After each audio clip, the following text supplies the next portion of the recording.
All right, hello everyone, it's silverkyle, and today we're going to be taking a look at one of my most anticipated omnibus reprints of the year, that being Gotham Central. This is an omnibus that I had heard about a few years ago when I started collecting omnibus for the first time. I had no idea that this series had existed, but I kept hearing, generally really good things. I almost feel like sometimes people would put this in their top 20. It wouldn't be their favorite, but a lot of people really raved about this book, and I kept seeing it pop up, and I was like, I never even, it's not a superhero. Gotham Central, what the heck is this?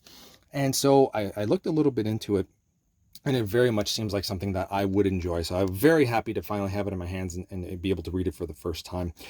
So this includes, we'll get into, I think at the beginning, inside the book, I'll be able to, I know it's 40 issues, the first 40 issues, or the 40 issues of this series. It's the entire run, plus another few things, and we'll get into that in a second. But retails for $99.99 in the US, $130.99 in Canada.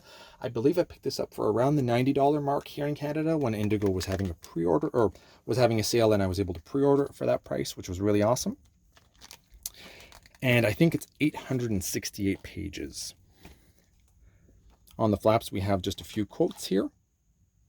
And then on the right-hand side, we do have a little bit about the creators of this, Ed Brubaker, Greg Rucka, and Michael Lark. Take the dust jacket off. And it's kind of just a very plain, reminds me of like Golden Age or Silver Age books. You just have the Gotham Central embossed there. Same on the spine, DC logo, and nothing in the back. Not my favorite, but the art on the outside was nice. Okay, so that's good to hear. And there is a lot of glue. We'll go into that when we're looking at it, but you can kind of see that it's wanting to close a little bit, but it's not too bad. I think here is where, okay, so we get Gotham Central 1 to 40, Gotham Central Book 1 in the Line of Duty, Gotham Central Book 2, Jokers and Madmen.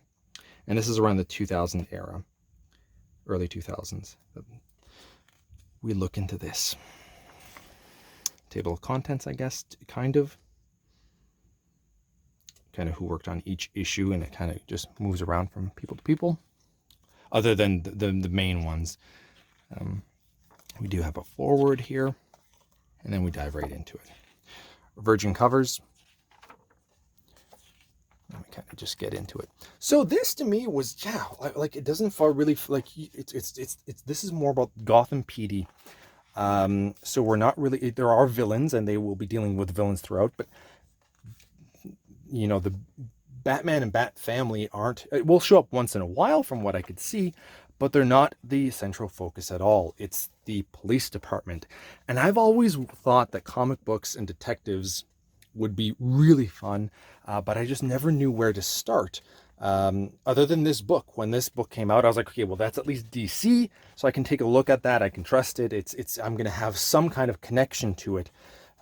Because to be honest, I really stick with what I knew as a kid. So Marvel and DC, some Image, and really only Spawn in that aspect, and anything else that was really popular. Like I've looked at Hellboy, and Walking Dead's another one that I potentially might dip into at some point in time.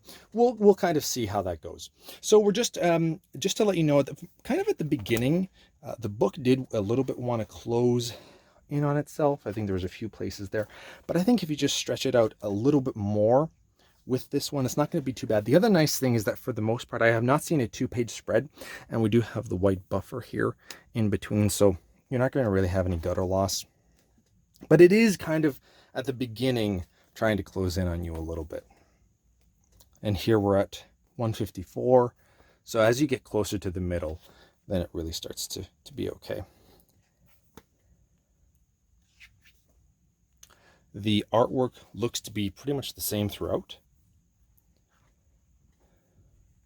It's like Breaking Bad.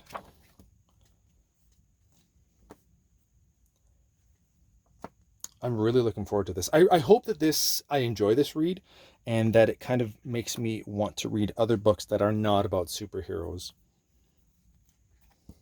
Because you hear so many people talk about everything else, but I never know where to start. And maybe once I read this, then I'll have okay, I can trust that, you know, I'll still enjoy a book when it's not about superheroes, because I think that there's potentially even more from books that don't deal, because they can talk about whatever the heck they want. They don't have to stick with a specific history, and they're just creating their own characters.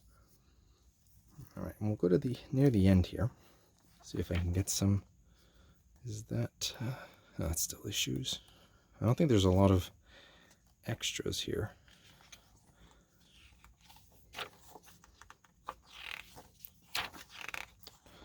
Not too many extras at all. And we'll take a quick look at the eye. Let's go close to the middle-ish. That's maybe a little bit more around here, and we'll take a closer look.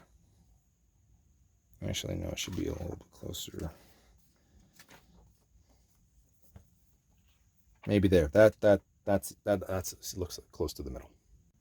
All right, so here we were, right in the middle-ish, and it is sewn binding, but there is quite a bit of glue, and that's kind of what's making it want to close a little bit, more so at the beginning, at the end of the book. But that is a pretty good-looking eye. I'll just kind of show you what it's like as we kind of go on.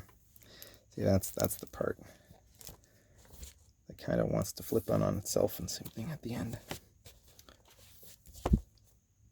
So maybe only at the beginning and the end that you have to worry about that. But that is pretty much it. That is Gotham Central. Cannot wait to dive into this. Thank you all for watching. You have been bearded in. Beardage!